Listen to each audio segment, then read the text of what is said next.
Okay, today I want to look at fundamentals.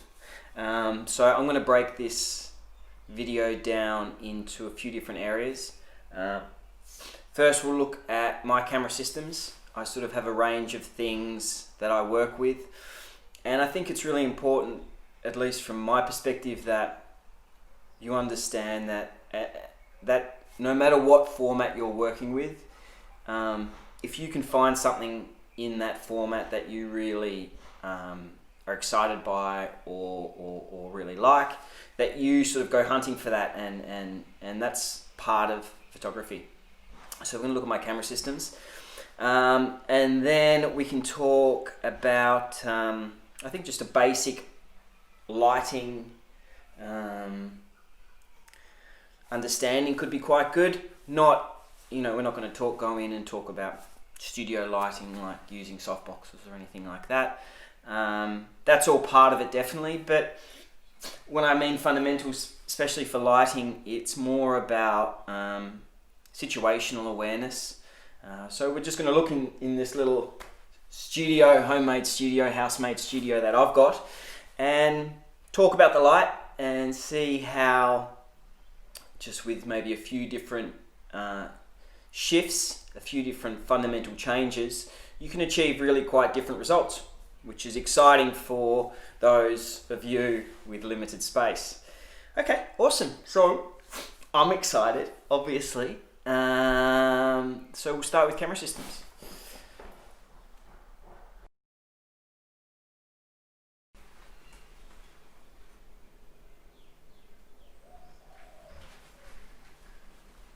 All right.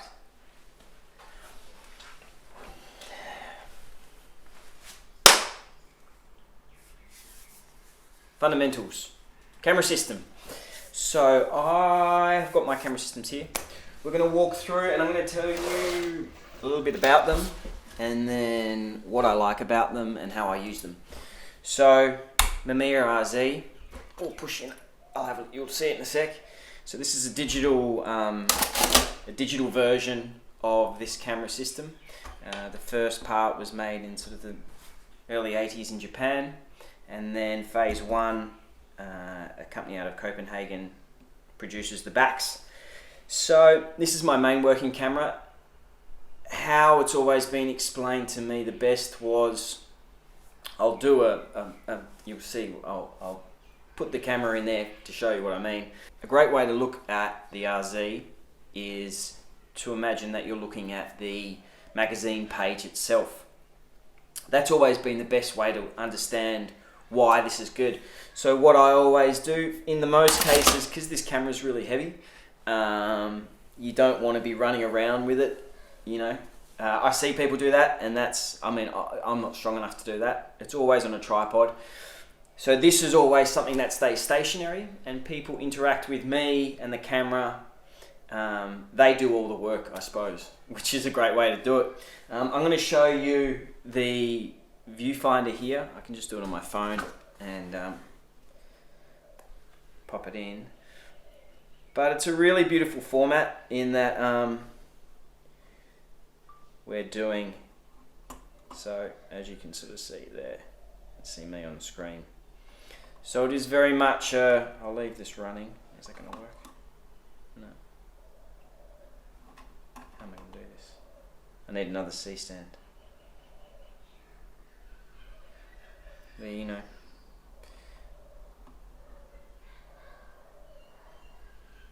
and then that's sort of the view as is, and then focus, and go down, and it's a split screen, so the circle will become complete when you're sharp, and that's it. Boom. So why I love this system is that the way I work is I build up the shoot in a lot of pre-production. You do a lot of work beforehand. You get everything set up, you get all the model looking good, or the subject, or whatever, the lights looking good, and then you put the camera system in, and you get to really play with concepts a lot more, I find, with this. So that's the RZ. pretty awesome. It's not for everybody. It's very heavy. It can be very expensive, but you know, c'est la vie. Fuji. I've got a little X100. This is quite fun. It's quite a wide format. So I'll have to edit back with a picture. I've got a picture up now of for an editorial I did. You know, it's a very specific camera. It's not my favorite camera, but it's, as far as having a little sort of Leica-esque, quiet camera to have when you're on the street, it's really good. That's probably what it is. It's just, instead of spending however many thousands on a Leica, this camera does a pretty good job. And then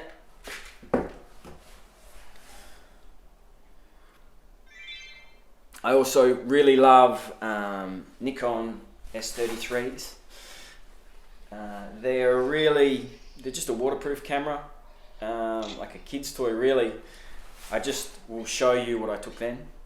The flash on it's, I only ever use it with the flash, but for as far as, it's waterproof. So also I'll throw up on the screen, this is a shot I did for V magazine last year. And Daphne was squirting the camera and I wouldn't get my other cameras wet, so this was a great option. And with the flash, it does have that level of contrast that across all my formats I keep a certain amount of contrast through the images, and with flash with this I'm able to get that, and you're able to do things that you couldn't ordinarily do with a normal camera. This is kind of the workhorse, I suppose, for a lot of commercial fashion clients, or just images that need a lot of movement. This is the Nikon D810. There's a D850 out now. They're all kind of the same stuff. I think as far as DSLRs, they're awesome at the high ISOs, which is really good for me. They become quite filmic, you know. So you could shoot something at, I think it's 16,000 ISO. And then if you work on the light or the narrative, it's another look, I suppose, which is really awesome. But this camera really is, for me, the shot I've got up is, I did this for my book, 5 Rockaways, and it was a thunderstorm, and you got to get the shot, you know, and this is where this camera is so perfect. You put it onto autofocus, you just spray and pray, you know, and that's how some shots you get, and that's kind of, I suppose, the main point about all these camera systems is that if you use them correctly, you'll get something great. You know, it's not about having the most expensive thing. It's not about, you know, most of the stuff is just gimmicks. It's what you can extract from those moments, how you use the technology. I mean, I'm a digital photographer. I've never shot film. So for me, this type of stuff is really interesting. And then also, you know, you can go into a whole new world with filters, you know, low-con filters, pro-mist filters, all these things that develop the narrative. And yeah, we'll talk about that after, actually. We can talk about that quickly. So next is just lighting. We're going to look at some lighting. So lighting. Lighting is a long conversation. A basic idea of lighting is you're never going to cheat yourself. So whatever you like, whatever your aesthetic is, you will always be drawn to something like that. So you'll always do the lighting a certain way. How I think would be a good way to think about lighting is, I mean, for me, it's a continual experimentation with smaller details, I suppose, you know.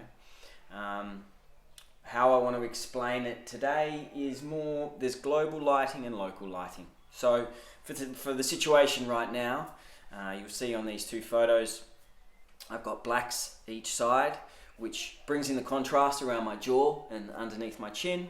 There's a small white bounce underneath my chin, underneath my eyeline really. It's just to give a bit of a lift. I'll show. That's with the white.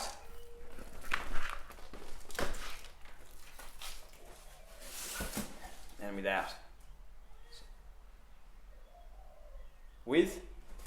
No, without. This is without. And then with.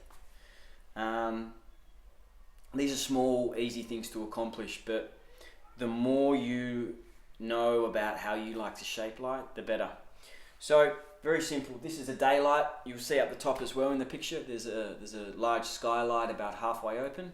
And there's also a little hot light, a tungsten light tucked into the corner, just to give a bit of direction and warm up the color temperature overall. And that's like the way I'm lighting this is really the way I light a lot of my work.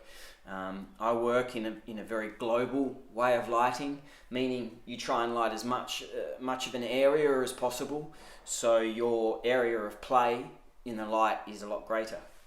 Christopher Ferguson is sort of a bit of a living legend, I think, in the DP, director of photography world. He did In the Mood for Love, In the Color of Love, Mood for Love. Google it. Can't remember. But if you want to see sort of interesting light and what you can do in situations that may be a bit more common with what you're, the area of play that you're trying to do, whether it's a bedroom or whatever you're trying to light, look at his work. I heard one story. I mean, there's a lot of stories going around about a lot of things, but he was quite known for being very irrational and hard to work with because of his creativity. He would, again, this is just a story I've heard, but he'd do things like, you'd build a huge set, you'd have 20k lights everywhere, thousands of dollars, and then you just turn everything off and light it with a cigarette lighter. To that extent, the point is that if you're willing to destroy the lighting that you think might be the right choice, I think if you can understand how to change it dramatically or do something like that, I think that's where the sweet spot is for me.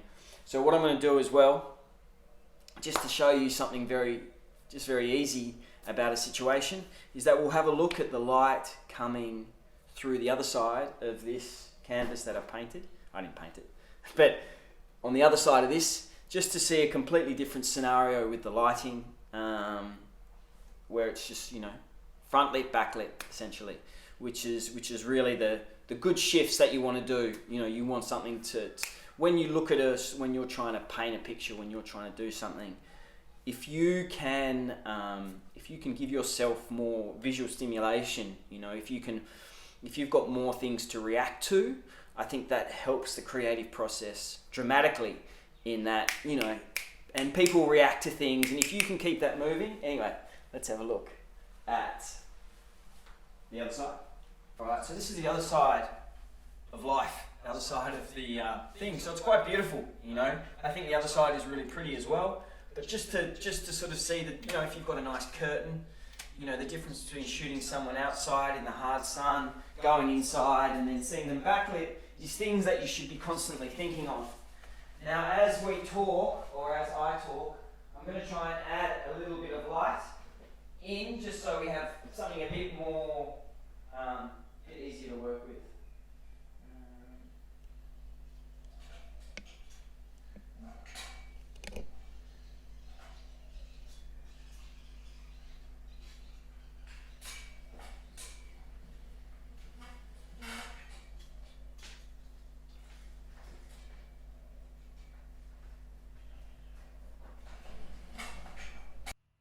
So on the other side of the canvas,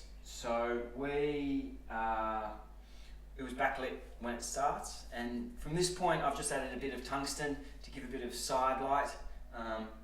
There's just that tungsten light that you saw previously, pointed up into the ceiling there just to give a bit of 45-degree tungsten light.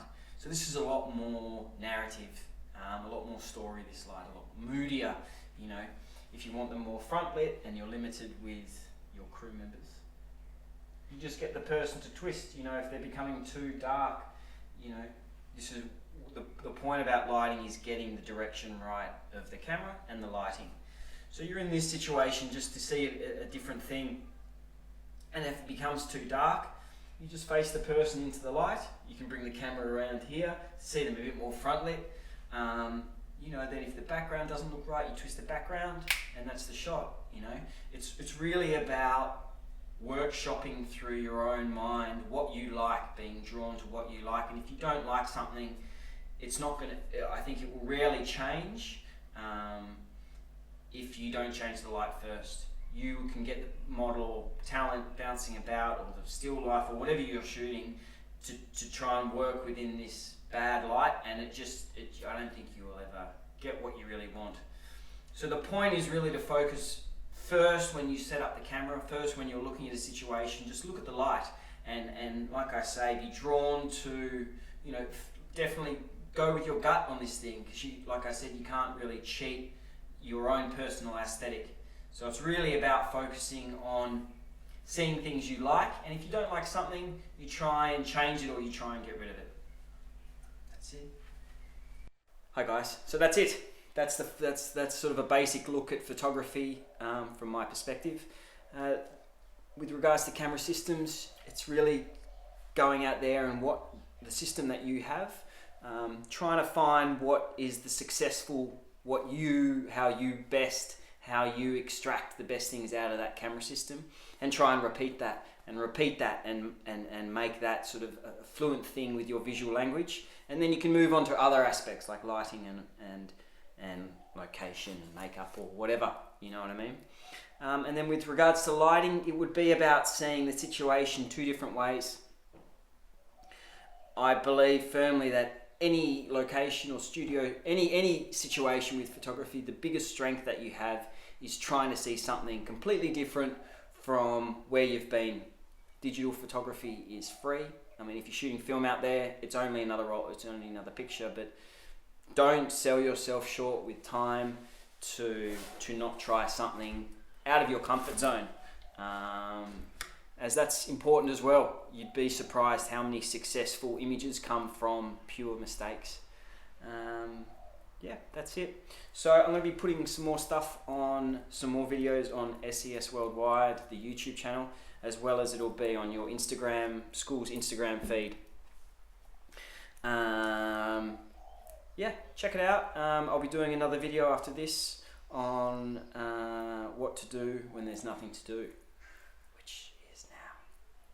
Cool. Go out there and keep clicking.